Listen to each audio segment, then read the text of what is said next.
Hello, good PM. Nandito po ako sa likod ng ayan, yung puno ng kaki. Yung mga naiwan na kaki, pagkain ng mga ibon.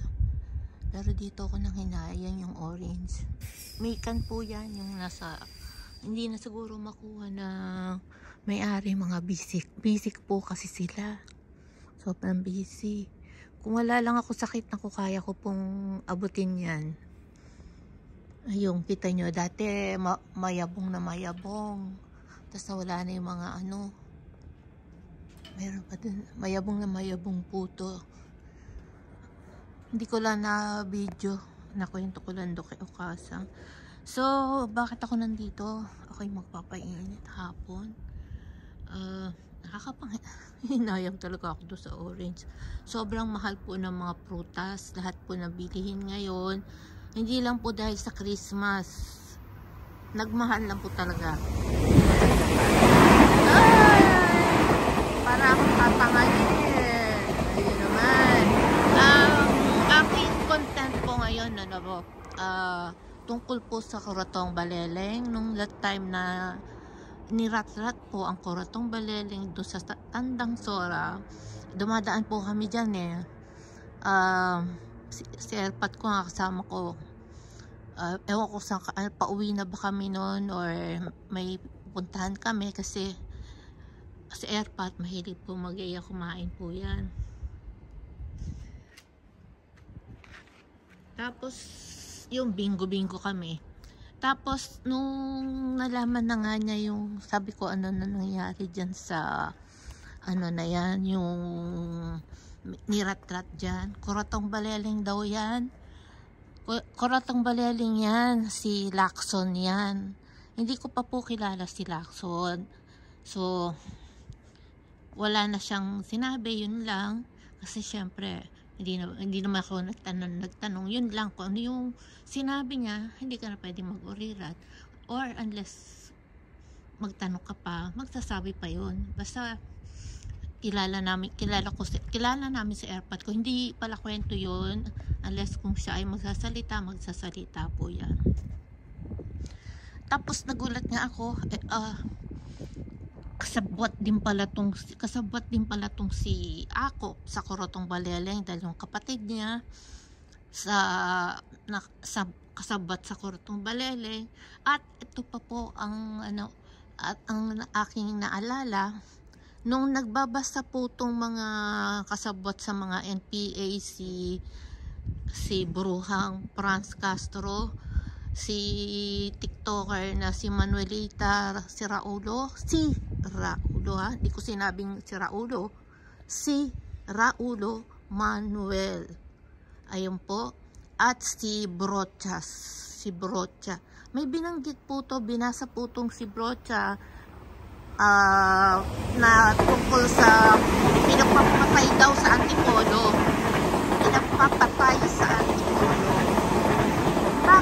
Bakit po ba sila ay pinagtatanggol nila ang mga kriminal, mga drug lords, mga napatay na drug lords, napatay na pusher, napatay na, alam nyo ba, hindi nyo alam, may natatakot din pong kapulisan pag nagtotokhang. Kasi every time na magche-check sila, may umaakyat daw sa bubong. Hindi, baka mamaya tirahin sila. No? Siyempre, rin po sila. Yung sa matatakot ka di kahit paano, kahit na matira ka na hindi mo alam, basta-basta, di ba? Na hindi ka nakalaban. At saka yung mga namatay noon o napatay noon, natural na lumalaban po ang kapulisan kasi nga panahon po noon, kahit po si Airpat po umuwi yan, duguan. Kasi nga po, lumalaban nga po yung mga sindikato nila or ibabaybas nila. Ayun, ibabaybas nila. Lumalaban. Hindi naman basta-basta lalaban si Airpat ko sa mag-isa. Hindi yan basta-basta paano lalaban. Kasi bata pa lang ako, nakikita ko na po siya na nagdadala sila na siya po ang unang nakahuli kay Ben Tumbling. Ang panahon po noon para tumaas ang ranggo, ibibigay po sa kung sino yung nag-utos sa kanya, kung sino yung ano, dun po mapupunta ang ranggo, hindi kay airpot. Dahil sa airpot naman, hindi naman yan dupang, hindi nababayaran. Sana mayaman na kami, no? Marami pong pinatumba. Yung tatay ng pinuno nyo ngayon, nung mga panahon nung pag-against sa kanyang administration, ayun, at ito yung mapapatumba. Pag mayaman naman po, kulong. Ang pinakasikat, yung sikat na kalaban naman po niya, pinakulong po niya yon. Ayun, kasi kalaban niya, rival, pero hindi niya pinadedo. Hindi po siya ang nagpadedo kay Benigno Aquino Sr. Meron po, 3 po yan. 2 ay ewan ko, nasa lupa na yan. Sigurado naghatak na po yan ng ano, yung kan na puro apoy. Yan. Naghahatak na sila ng ano yan, mga cart na puro apoy.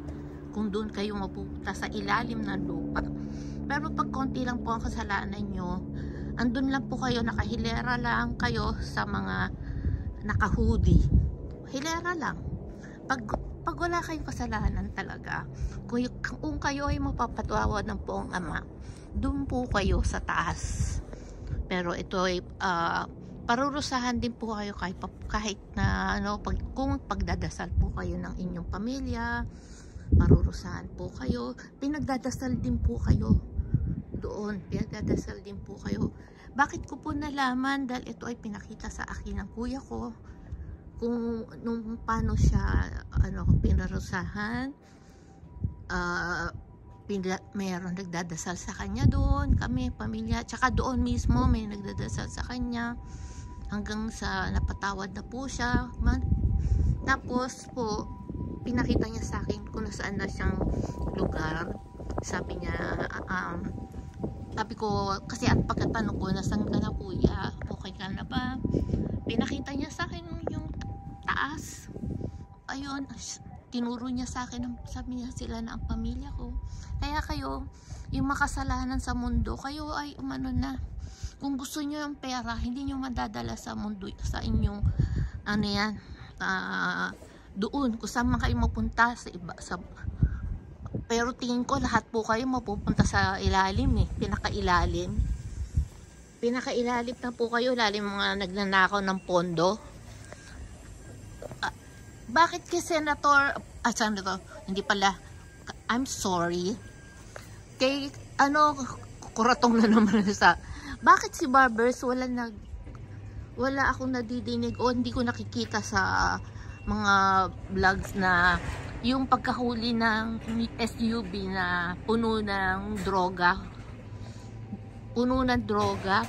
tapos nabalita pa na kasabot ng may-ari, kapatid niya, at siya, si Barbers, dinala sa may nag-check na kapulisan. Ngayon may dalawa pong pusher na nandun sa hotel ni Barbers. Nakatakas po yun. Bakit hindi po yun pinapalabas sa, wag na natin isipin ng social media, wag kayo maniniwala yan. At yun na lang po, bakit hindi nababalita to? At saka bakit si Barbers ay nanggagalaiti sa mga Duterte? Ang ibig po sabihin yan, gusto niya pong takpan ang kanyang yung nakitang niya, nabojak siya. Ibig sabihin yung may nakitaan siya o nahulihan na gusto niyang pagtakpan yun, na wag kumalat sa social media, sa SOCMED. Sabihin na wala pa ako nadidinig na hindi sa kanya yun, sabi niya lang, wag maniwala. Or yung mga vloggers, ipapakulong niya, ididemanda niya. Vloggers ba nito? Siyempre taga Surigao po. Kung vloggers ang naglabas po nito, sa Surigao po yan. Taga Surigao. Siyempre, ano ba? Hawak nyo na ba ang buong mundo? Hawak nyo na ba ang buong Pilipinas? Kayong mga congressman, congresswoman, kayong mga nasa tuwad kong, feeling nyo kayo ang hari sa mundo? Tagasalo ng ebak na bangag na pinuno, yung mataba yung second sa pinuno, pwede nang katayin yan, ang dami ng laman sa loob niyan. At yung si Palaka, ayun, yan dalawang yan namumuno. At kasi yung bangag na pinuno nyo, wala yang iniisip. Ano po yan, wala yang panahon sa mga, ang tawag nga ay hampas lupa. Binanggit na po yan ni Erwin Tupok. Kasi po kami mga vloggers noon,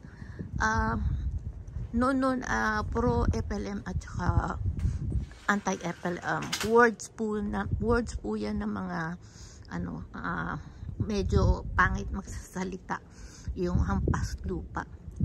Siguro natutunan ni Erwin Tupok po yan dun sa vloggers ng mga pangag na sinapian nung joklas na DDS napunta sa bangag vloggers. Syempre malaki, syempre income na makukuha nila doon, monthly po. Ang monthly hanggang ilang months lang po yan. Isipin nyo, ilang months lang yan. Kung magiging still vloggers po kayo, yung mga nag-reaction video, yung mga gusto pakulay, magpaano, oo, yung pakulay po, may income na po dyan. Yung nagpapakulay, malaki na po yung income.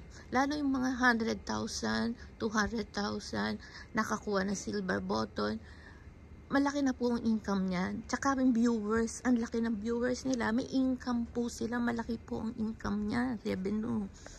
Kaya,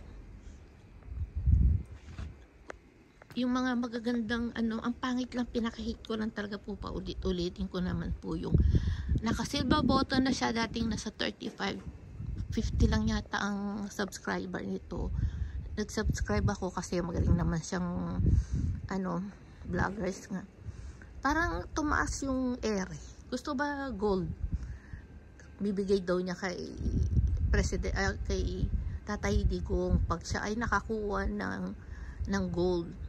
Pag hindi nag-subscribe sa kanya, parang inaano niya, para burdagulan. Hindi po yun. Pag once na naging vlogger ka, kung gusto ka ng magaling kang vlogger, once at ikaw ay palagi everyday, ilang minuto lang naman ang pag-vlog nyo, kasi ang habol nyo ay viewers. Kasi sa viewers kayo kumikita. Ayun, ako naman po, hindi naman po ako sikat na vloggers. Ano lang po ako, bihira na nga po ako mag-live, upload videos. Ayun,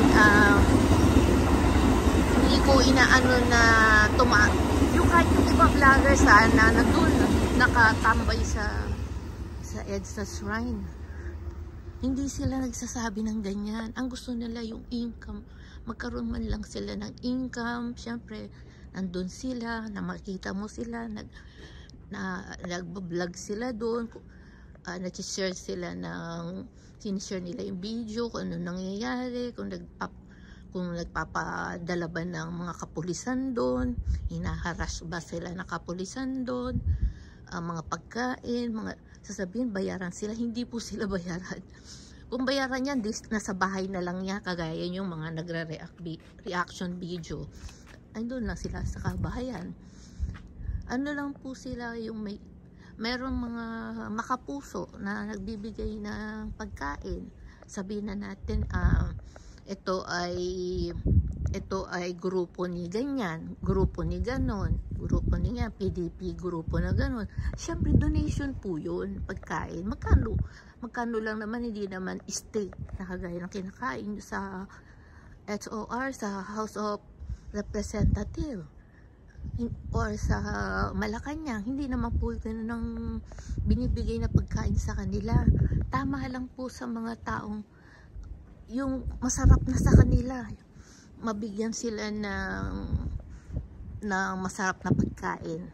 Ayun, malaking pasasalamat po yun sa mga nagbibigay. May tubig, andun na po, natutulog na po sila doon. Yun yung talagang dapat suportahan. Yung sa reaction video, halos pare-parehas na po yung sa reaction video. Napansin ko, pare-parehas na lang, paiba-iba lang ang content, pero parehas-parehas lang po ang kanilang reaction, yung video na pinapakita nila, pare-parehas lang po. Sige po, dito na po ay sobrang init na po, at may nadinig po ako dito nagbukas, baka sabihin ang ingay ko, baka isipin na ako ano yung ginagawa ko dito. Okay, babus, sana ay panoorin, mag-like, hindi, mag-komento muna, komento at mag-like, please, don't forget. Pambira, Diyos, wagan vlog, pabaliktad yung sasabihin ko sana. Babush, DDS support, strict DDS support. Yan. At kung ano nga pala, kayo ay boboto, ilan lang po ang DDS na hindi bumaliktad kay Tatay Digong. Iboto nyo po, at iboto nyo rin po yung mga tinaas ng kamay ni Tatay Digong, si Kibuloy, na itaas ba? Si Vic Rodriguez, si Chavez, si Kibuloy, syempre kaibigan niya si Kibuloy, sino ba? Si Philip Salvador, hindi man lang binabanggit to ng mga nasa reaction video. Wala po. PDP po yan. 4 po sila. Tsaka 6 po sila, si Hilom, at tsaka, nakalimutan ko na naman po. Attorney po to, yung sinasabi ko. Hindi nila binabanggit. Yung siguro, yung meron sila, binabanggit nila. Ako nagsusupport po ako na hindi ko po iniisip na bigyan ako basta ako ay magsusupport, at sana po lagi ko pinagdadasal na sana makauwi sa Pilipinas at makatulong sa pagkampanya kay Tatay Digong at makapunta sa EDSA Shrine. Sana po pinapipray ko po to araw-araw. Maraming salamat. Thank you for watching.